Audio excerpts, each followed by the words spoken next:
The Chinese told me in Peking, when I was in Peking before coming to France and now to Singapore, they told me that we should accept a very long war, 10 years, 20 years, and finally we will win. Prince Norodom Sihanouk talking about the continuing war in Kampuchea, a country he once led, a war he believes cannot be won. Can hope, only hope for a compromise, a honorable compromise.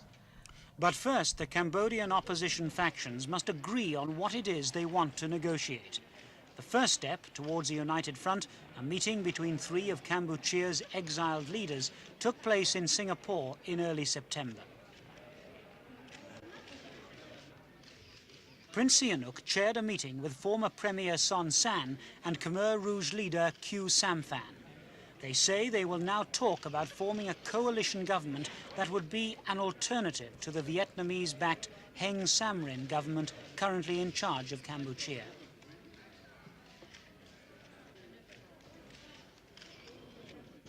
Prince Sihanouk has not had a hand in governing his homeland for more than a decade. Overthrown by the right-wing Lon Nol government in 1970, he went into exile with the Khmer Rouge. But during their reign, he had no real role to play. Encouragement, great encouragement to our people. 2 years ago, Son Sann formed the Khmer People's National Liberation Front, a group that strongly opposes communism. He's made numerous demands in return for his new association with the Khmer Rouge, including the exile of the 4 top Khmer Rouge leaders.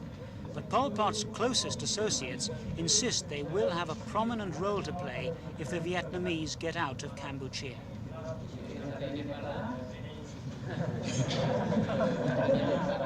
President and Prime Minister of the Khmer Rouge, Khieu Samphan. He has taken on both positions in an attempt to remove Pol Pot's name from the limelight. Samphan believes Vietnam can be defeated on the battlefield, and he hopes the new alliance will give him the military aid he needs to oust Heng Samrin.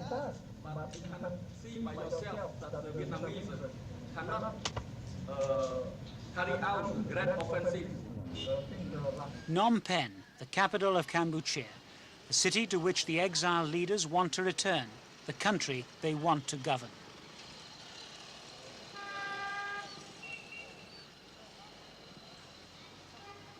Life is beginning to get back to normal in Kampuchea after a decade of warfare and political turmoil. The final nightmare, the social experiment conducted by the Khmer Rouge, ended just 2 years ago. The Khmer Rouge considered agriculture to be the backbone of their society. They thought everyone should have a hand in working the land, but Kampuchea is still chronically underdeveloped.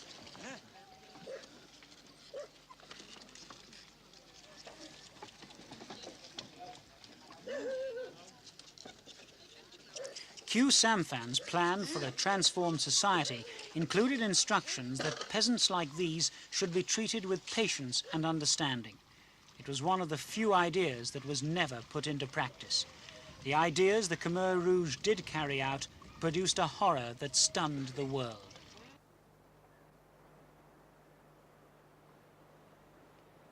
Mass executions rid Pol Pot of all his opponents.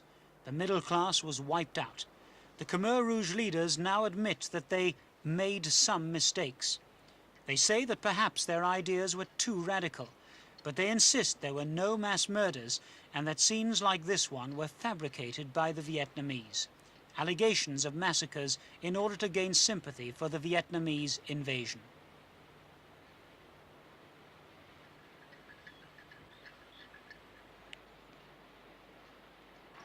The Vietnamese have 1 million men under arms. 200,000 of them are now said to be in Kampuchea. This border post is purely symbolic. The Vietnamese come and go as they please and continue to justify their presence in Kampuchea. They say it was right to support the rebellion against the Khmer Rouge.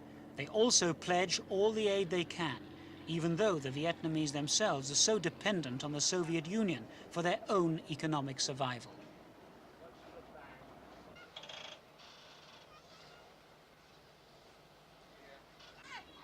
The Kampucheans and Vietnamese have never been easy neighbours. The Kampucheans have a special word for the Vietnamese. Translated, it means barbarians. Nevertheless, the presence of so many Vietnamese today seems to be accepted by the people of Kampuchea. And Heng Samrin says he appreciates Vietnamese support in the struggle against the Khmer Rouge.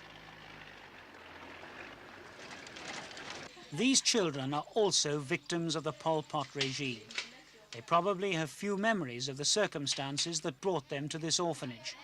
Nor will they have very vivid memories of their parents or families, because they were among the victims of the Khmer Rouge experiment.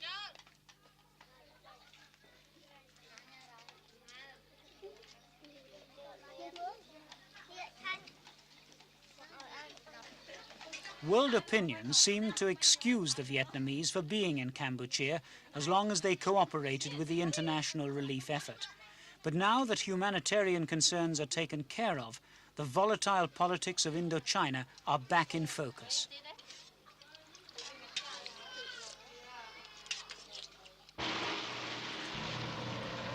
In July, the Thai military staged its biggest maneuvers in 5 years. The show of force came just before a scheduled United Nations conference to discuss the Vietnamese presence in Kampuchea. More than 10,000 troops participated in the maneuvers along the border with Kampuchea.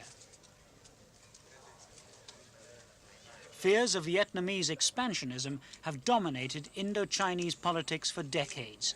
The Thais are convinced that someday they will be invaded. The Thais want an independent Kampuchea to act as a buffer between themselves and the Vietnamese. Until then, the Thai armed forces are on full alert.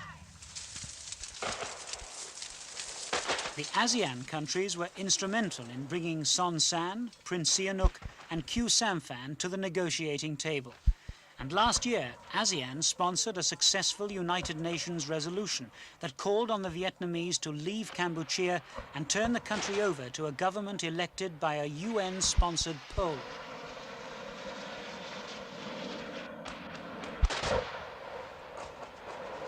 The Bangkok government still has to contend with the thousands of refugees from Kampuchea who have spilled over their border.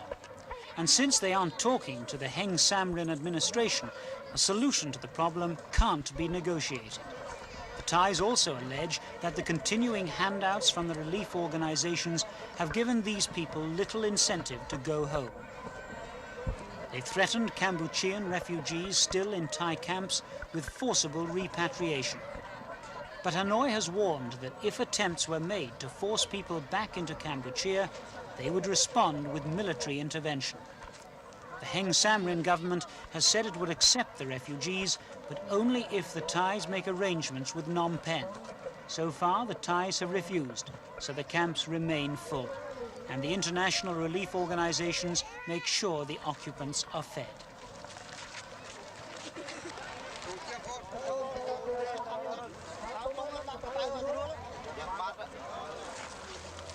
Disgruntled Vietnamese have added to the refugee crisis. This camp houses many Vietnamese defectors. They report that Vietnam is spearheading a policy to dominate Southeast Asia. Those who have deserted say they have no enthusiasm for the cause. Conditions were intolerable, they say. Little food or medicine and low morale. They allege that the only thing in surplus is Soviet advice. So many cross into Thailand, the gateway to the West. I was a soldier, and taking the education, they sent me to fight, and I crossed the border. I looking for our itinerary to seek for the freedom by walking through Cambodia into Thailand.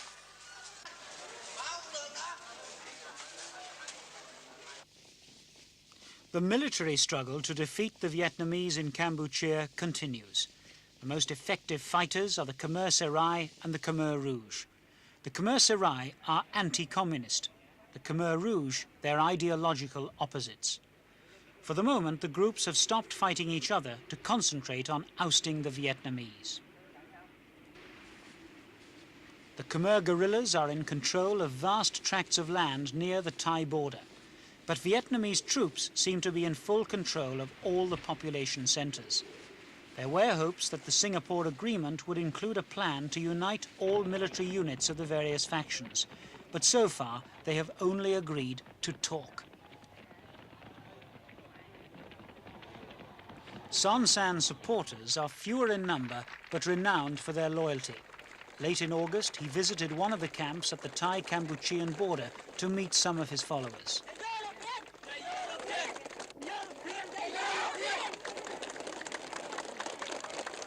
Son Sann's military commander says he has 10,000 men under arms along the border and a further 10,000 inside Kampuchea. Some, he claims, have infiltrated the Heng Samrin armed forces. Their strategy is to concentrate on internal harassment and sabotage. According to its leaders, the Son Sann faction would grow if it had more weapons. And like the Khmer Rouge, they hope that by signing an agreement to establish a united opposition front, more aid will be forthcoming.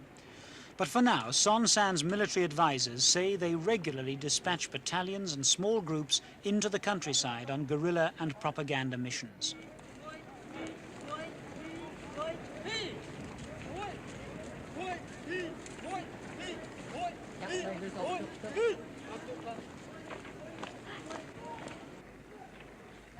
Prince Sihanouk has little to offer on the military front. These men are his supporters. They believe, like Sihanouk himself, that the exiled prince is the only person who can lead a united and neutral Kampuchea. But Sihanouk's armed supporters number less than 1,000, and by themselves can have little impact on any future military push into Kampuchea.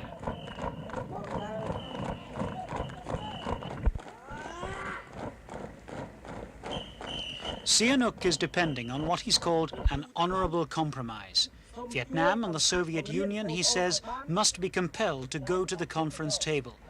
But political wrangling in the new opposition alliance is still close to the surface, so these men may wait a long time to be called back to a liberated Phnom Penh.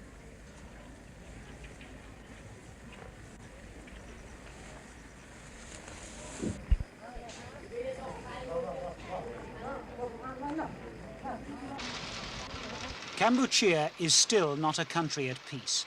The military presence in the streets serves as a constant reminder of this. But even Prince Sihanouk acknowledges that his people live better now under the Heng Samrin regime than they did before. Food and clothing first. Concern for political independence may come later. Perhaps sometime in the future, Kampucheans will lend their support to their exiled leaders. But for the moment, economic survival is still the main priority.